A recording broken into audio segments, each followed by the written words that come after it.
তুমি অকল ইনষ্ট্ৰুমেণ্ট বজাইছিলা গানলৈ যেতিয়া তুমি অহা নাছিলা তেতিয়া তোমাৰ চলটোৱে কৈছিল নে যে তোমাৰ কাৰণে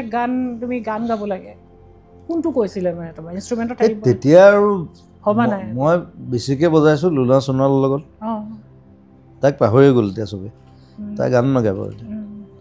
মই একদম লাষ্ট বজাইছোঁ জিতুলাৰ লগত আৰু তেতিয়া আৰু বহুত মানুহে তাৰমানে মোৰ ওচৰলৈ আহে মই কম্প'জিশ্যন কৰি দিওঁ গান এটা বনাই দিওঁ বেছিভাগ ৰেডিঅ'ত তেওঁলোকে গায় মোক কম্প'জ কৰি দিবলৈ দিয়ে আৰু কিবা এটা পইচা দিয়ে আৰু 300-400 টকা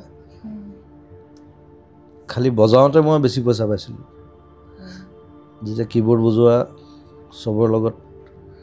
খুব বেছি নহয় বাৰু 700-800 টকা গানলৈ অহাৰ সিদ্ধান্তটো তুমি কিয় ল'লা মই বজাই ভাল পাইছিলোঁ বজাই তুমি গানতকৈ বেছি বজাই ভাল পোৱা নেকি এতিয়াও মই বজাই থাকোঁ মই